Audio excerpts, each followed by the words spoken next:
Hello दोस्तों, नमस्कार। मैं आपका दोस्त अक्षय योगी। आज हम बात करेंगे, जब हमारा शरीर बना था तो हमारे शरीर में कुछ ऐसे पॉइंट भगवान द्वारा बनाए गए थे कि जब हमें बहुत बड़ी दिक्कत अगर होती है तो खुद हमारा शरीर उन उन चीज़ों से लड़ पाए।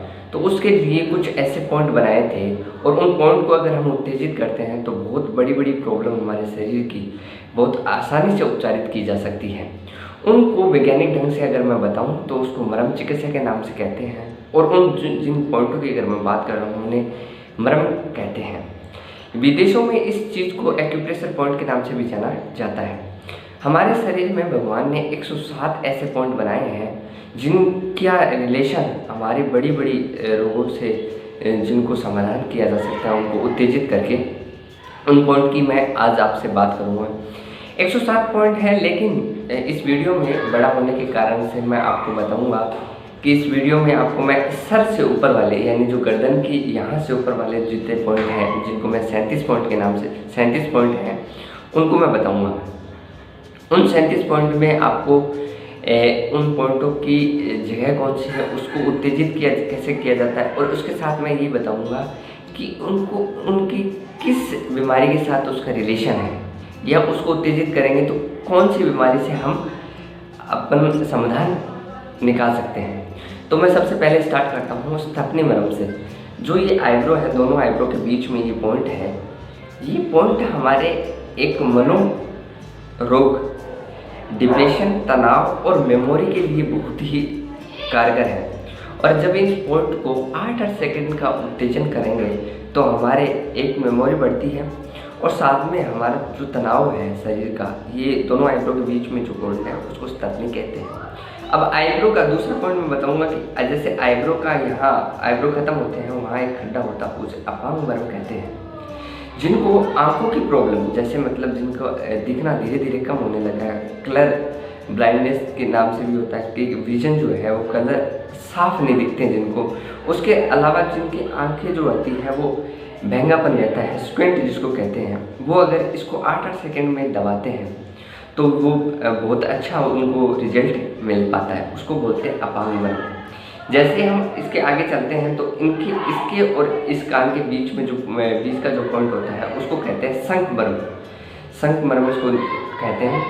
और आँख से थोड़ा ऊपर चलेंगे तो उसको कहते हैं आवर्त मरम। ये शंख मरम जब हमारा हेडेक होता है बहुत ज़्यादा, अगर अपने को हेडेक रहता है तो हेडेक की समस्या में हमारा ऑटोमेटिकली हाथ इस तरह से चलने लगता है, तो हम उस शंख मरम को ही, जिनको माइग्रेन जैसी बड़ी बड़ी अगर हेडेक रहता है, छोटे हेडेक में तो हमारे ऐसे ही सोल्व हो जाता है, लेकिन अगर माइग्रेन जैसी और बहुत लंबे समय से अगर सर की अगर प्रॉब्लम है, सर दर्द की, तो इसको शंख मरम को 8-8 सेकंड का इन दोनों के बीच में, यहाँ से लेकर ललाट, ये अपना ललाट हो गया, ललाट से और कान के बीच का जो है उसको शंख मरम कहते हैं, और जिसको दबाने से थोड़ा थोड़ा पेन भी होता है उसे शंख मरम कहते हैं और बड़ी बड़ी प्रॉब्लम को सॉल्व कर सकता है। इसके बाद यह आवर्त मरम हो गया, ये भी आंखों के लिए, यानी यहाँ पे और यहाँ से आगे अगर चलते हैं तो इसको बोलते हैं आवर्त मरम। 8-8 सेकंड का अगर उत्तेजित करते हैं तो इसमें एक तो अंधे आँख की प्रॉब्लम सॉल्व होती है और एक हेडेक जो सर की जो प्रॉब्लम रहती है उसका भी सॉल्यूशन रहता है। जैसे ही शंख मरम से ऊपर चलेंगे तो यहाँ होता है उत्क्षेप मरम। उत्क्षेप मरम को भी 8-8 सेकंड का अगर अपन उत्तेजन देते हैं तो हमारे सिर की प्रॉब्लम, यानी मतलब हेडेक जैसे है या फिर तनाव जैसे प्रॉब्लम्स है, या फिर बहुत सारा जो यहाँ आंखों के बाद अगर सर दर्द होता है तो उसका उत्क्षेप मरम को उत्प्रेरित जब करते हैं 8-8 सेकंड का तो रिलीफ मिलता है। इसके अलावा मैं उस पॉइंट की बात करूँगा जिस पॉइंट को दबाने से हमारे शरीर का जो तनाव है, मस्तिष्क अगर भारीपन रहता है जिसको, और बहुत ही ज़्यादा तनाव, डिप्रेशन की कंडीशन रहती है, नींद नहीं आती है, उसके लिए मैं बताना चाहूँगा सीमंत मरम। ये 5 की संख्या में होते हैं और इस तरह से हमारे उत्तेजित किया जाता है इसको। इस संख्या इसकी 5 होती है और इस तरह से इसको सिर पे ऐसे फूल की तरह बनाकर यहाँ पे इसको करते हैं तो तनाव, निंद्रा, अनिद्रा की जिसको प्रॉब्लम रहती है, सिर अगर भारी रहता है तो इसके उत्तेजन से आप इसको सीमंत मरम कहते हैं। फिर इसके बाद बताना चाहूँगा आपको मैं एक ऐसा मरहम जो कि सिर के सारी प्रॉब्लम और तनाव से लेकर सभी बड़ी बड़ी प्रॉब्लम को अगर आप सॉर्ट आउट करना चाहते हो उसको कहते हैं अधिपति मरहम। जो सबका ही जैसे यहाँ पे हमारे बालों का जब पंडित जो सर मुंडवा लेते हैं जहाँ पे चोटी होती है उसको अधिपति मरहम के नाम से जाना जाता है। जब शिव और बड़े बड़े लोग जो होते हैं उनके जब जूड़ा जो जहाँ बनाते थे वो जो मरहम है वो एक मरहम है और उसको बोलते हैं सीमंत मरहम, अधिपति मरहम। ठीक है, ये 5 का हो गया वो सीमंत, और पीछे जो जूड़ा बनाते हैं जहाँ पे चोटी का स्थान होता है उसको अधिपति मरहम कहते हैं। और इस मरहम को उत्तेजित करने से सिर की बहुत सारी बीमारियाँ, और मैं कह रहा हूँ कि अगर रेगुलर अगर इस अधिपति मरहम का उत्तेजन किया जाए तो निंद्रा, तनाव जैसी मानसिक जो बीमारियाँ हैं वो ख़त्म हो जाती हैं। इसके अलावा जब किसी को गर्दन की स्टिफनेस हो जाती है, यानी गर्दन उसकी रोटेट नहीं हो पाती, तो उसके लिए वो कर्काटिका मरहम का उद्दीपित करता है। यानी कर्काटिका, ये जो आपकी गर्दन है और जो सर है इसके बीच का जो पॉइंट होता है उसको कर्काटिका मरहम कहते हैं। और इसको उत्तेजित करने से आपकी जो गर्दन में स्टिफनेस रहती है, जैसे गर्दन करने में बहुत सारे लोगों को या बॉडी में स्टिफनेस हो जाती है, उसके लिए बहुत अच्छा पॉइंट कर्काटिका मरहम है।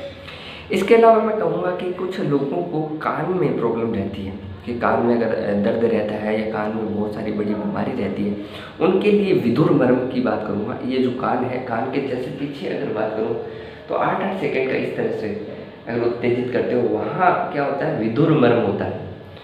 तो वो बहरापन जिनको रहता है या सुनने की धीरे धीरे क्षमता अगर कम हो रही है तो विदुर मरहम को उत्तेजित करने से वो शक्ति, क्योंकि ये वाइटल पॉइंट ऐसे पॉइंट हैं जिनसे हमारी शरीर की जो छुपी हुई शक्ति है वो है। और ये एक्चुअली साइंटिफिक रूप में इसको मरहम चिकित्सा आज पूरी चाइना के अंदर एक्यूप्रेशर पॉइंट के नाम से जाना जाता है। और बहुत सारे इसके साइंटिफिक तरीके से इसकी रिसर्च भी हो चुकी है। और ये क्या होता है कि अपने शरीर का वाइटल पॉइंट होने के कारण, यानी एक ऐसी शक्ति है जिनको दबाने से, उत्प्रेरण से बहुत जल्दी रिलीफ मिलता है। तो इसको मैं कहूँगा विदुर मरहम। इसके अलावा मैं बताऊँगा नाक की जो प्रॉब्लम रहती है, नाक के अंदर सूंघने की क्षमता या फिर नाक में अगर किसी भी तरह की दिक्कत होती है तो इसके लिए फण मरहम होता है। ये जैसे नाक खत्म होती है, यहाँ पे 2 खड्डे होते हैं, उसको फण मरहम के नाम से जाना जाता है। इसके अलावा जैसे मान लो एक ऐसा मरहम है जिनको दृष्टि, नाक और जीव्या, इन तीनों की अगर किसी भी तरह की दिक्कत हो तो उसको संघाटक मरहम कहते हैं। और ये जैसे ये आँख का खत्म होता है, आँख के अंदर जो होते हैं नाक की यहाँ, इसको संघाटक मरहम 2 यहाँ, एक यहाँ दबाने से और एक यहाँ दबाने से बहुत सारी आँख से संबंधित बीमारियाँ, नाक से संबंधित बीमारियाँ और जीवे से संबंधित बीमारियाँ उसको सॉर्ट आउट करने के लिए संघाटक मरहम होता है। इस तरह से मैंने बताया कि गर्दन से ऊपर वाले, अब गर्दन की अगर सर तक बता दिया, अब गर्दन की अगर बात करूँ तो गर्दन के अंदर यहाँ होती है 2 धमनियाँ जिनको हम कैरोटिड आर्टरी, और इसके अलावा जुगलर जो वेन होती है वो भी अपना मरहम का तरह काम करती है। ब्लड सप्लाई अगर ऊपर ब्लड सप्लाई नहीं जा पाती तो इस तरह से इसको दबाया जाता है, उत्प्रेरण किया जाता है, इसी हिसाब से दूसरे की तरफ उत्तेजित किया जाता है। 8-8 सेकेंड का उत्तेजन किया जाता है, और जिससे कि हमारी जो ब्लड सप्लाई है वो प्रॉपर हो जाए, जिससे कि गर्दन से ऊपर की जो ब्लड सप्लाई है वो अच्छे से होगी तो हमारे को अच्छी ऑक्सीजन और अच्छा महसूस होगा। इसके अलावा 8 जो मरहम होती है मातृका के नाम से जाना जाता है, वो यहाँ गर्दन के ऊपर होती है, जो कि लिम्फ नोड के रूप में हमारे यहाँ होती है, और उसको भी इसी तरह से उत्तेजित 8-8 सेकेंड का उत्तेजन किया जाता है। इस तरह से यहाँ गर्दन से ऊपर जो होता है वो 37 मरहमों को मैंने आपको बताया, आपके साथ शेयर किया। किस मरहम को किस तरह से उत्तेजित किया जाता है वो भी मैंने आपके साथ शेयर किया। इसके अलावा इन मरहमों से जुड़ी कोई भी अगर जानकारी आपको चाहिए तो मुझसे संपर्क कर सकते हैं। मेरे चैनल के साथ जुड़कर आप उसको सब्सक्राइब भी कर सकते हैं, और इस वीडियो को ज़्यादा से ज़्यादा शेयर कीजिए, जिससे कि ये जो जानकारी है ये ऐसे पॉइंट हैं शरीर के जिनको हम उत्तेजित करते हैं 8-8 सेकंड का धीरे धीरे। इनको ज़्यादा भी ऐसे नहीं है कि पकड़ के बैठ जाते हैं, उनको 8-8 सेकंड का धीरे धीरे स्टिमुलेशन करने से बहुत बड़ी बड़ी जो दिक्कतें हैं शरीर की वो छोटे रूप में उपचारित हो जाती है और अपने को फ़ायदा मिलता है। इस तरह से आप मेरे साथ बने रहें। मैं आपका दोस्त अक्षय योगी आपके साथ ऐसे ही बना रहूँगा। धन्यवाद दोस्तों।